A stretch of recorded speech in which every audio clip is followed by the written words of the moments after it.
disuntik, yang katanya tuh sakitnya cuma kayak digigit semut. Tapi kenapa masih banyak orang yang takut? Apa ada penjelasan ilmiahnya?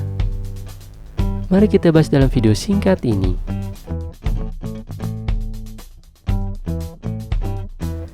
Nggak cuma anak kecil, bahkan orang dewasa yang usianya udah seperempat abad pun, kalau udah berhadapan dengan alat medis yang ujungnya runcing ini bisa ketakutan setengah mati. Bahkan efeknya tuh ada yang bisa mengalami pusing sampai dengan mual-mual. Tapi tahu nggak sih, kalau dilihat dari segi medis, ini tuh disebut dengan trypanophobia, rasa takut yang timbul pada saat berhadapan dengan jarum suntik. Ketakutan pada jarum suntik sebenarnya lebih sering ditemui pada anak-anak, karena sewajarnya anak-anak, mereka masih takut karena menyakitkan. Namun, tidak dengan orang yang mengalami trypanophobia. Walaupun sudah dewasa, mereka tetap takut terhadap jarum suntik. Ciri-ciri orang yang mengalami trypanophobia, biasanya detak jantungnya akan meningkat setiap kali akan disuntik, bahkan ada yang jatuh pingsan karena hal ini. Gejala yang biasa timbul seperti ini: detak jantung meningkat, pusing, demam, mual, sulit bernapas, gemetaran, pingsan, gejala kecemasan, sampai dengan panik, hingga menjauh atau lari dari tempat perawatan medis. Penyebab terjadinya trypanophobia sampai saat ini masih belum pasti. Biasanya dikarenakan pernah mengalami pengalaman buruk atau traumatis yang berhubungan dengan jarum suntik. Selain itu, ada faktor genetik yang secara tidak sadar memiliki keluarga atau kerabat yang juga menderita fobia yang sama. Ketakutan terhadap jarum suntik tentunya dapat mengganggu kehidupan penderitanya. Mereka akan kesulitan menerima prosedur medis yang melibatkan jarum suntik seperti vaksinasi COVID-19. Cara mengatasi trypanophobia kurang lebih sama seperti cara mengatasi fobia lainnya, dengan berkonsultasi dengan psikiater atau psikolog terkait metode yang paling efektif untuk mengatasi fobia yang dimiliki.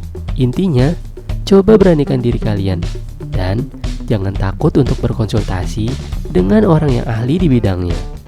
Terima kasih. Indomie, siapa yang gak kenal mie instan yang satu ini? Ya soalnya mie instan ini digemari oleh hampir semua kalangan.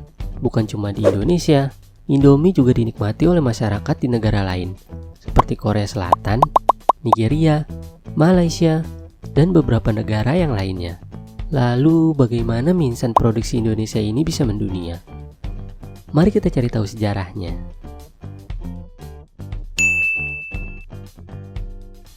Berawal pada tahun 1972, ketika Indomie mulai diperkenalkan ke publik. Merek Indomie dipegang oleh perusahaan bernama PT Sanmaru Food Manufacturing.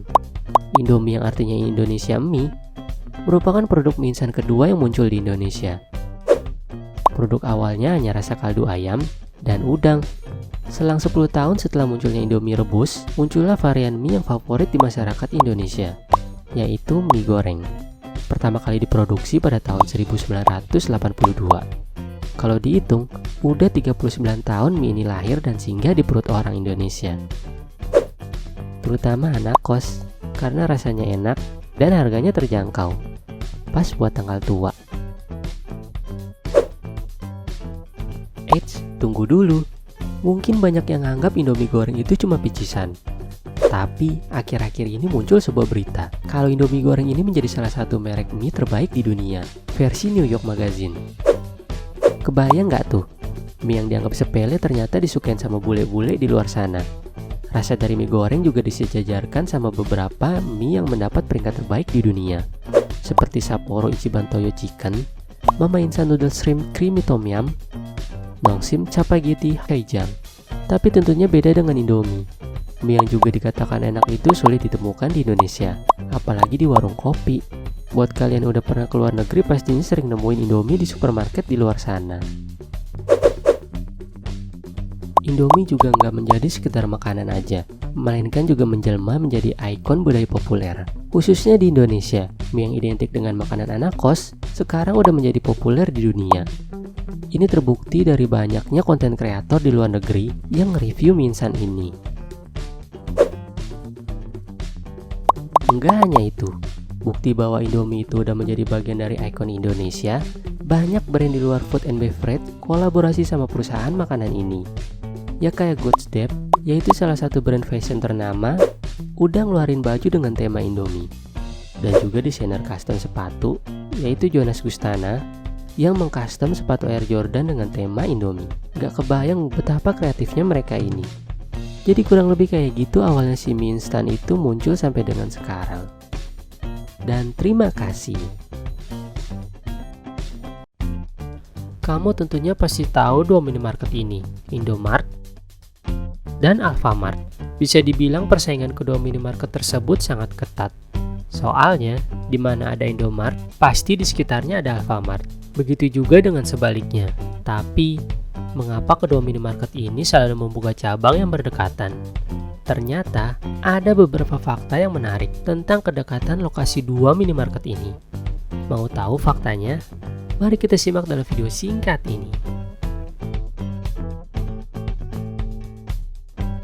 Mempunyai jarak yang saling berdekatan bukanlah halangan bagi Indomart atau Alfamart, karena cara ini digunakan untuk menunjukkan eksistensi dari keduanya.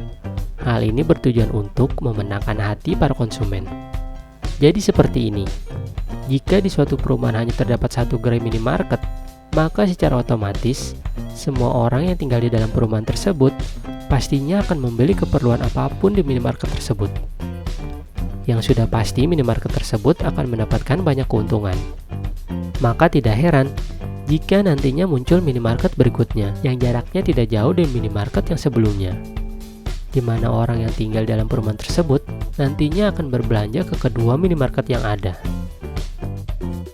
Disitulah kenapa Alfamart dan Indomart ini tidak pernah rugi, walaupun mereka membuka gerai secara berdekatan, karena bisnis retail memang menjanjikan, karena pasar yang tidak ada habisnya.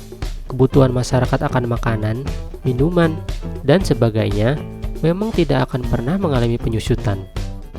Bahkan, dari waktu ke waktu, kebutuhan tersebut semakin tinggi. Seiring berubahnya gaya hidup dan kenaikan pendapatan pada masyarakat. Sekilas, Alfamart dan Indomart tidak terlihat jauh berbeda. Keduanya seakan bersaudara yang memiliki banyak kesamaan. Barang-barang yang dijual pun harganya tidak jauh bersaing. Mungkin selisihnya hanya sedikit. Namun, ternyata keduanya mengakui bahwa mereka memiliki keunggulan masing-masing dari segi diskon dan promo yang berbeda, kapasitas toko yang lebih luas, pelayanan yang ramah, maupun suasana yang lebih nyaman. Jadi begitulah faktanya. Dan terima kasih.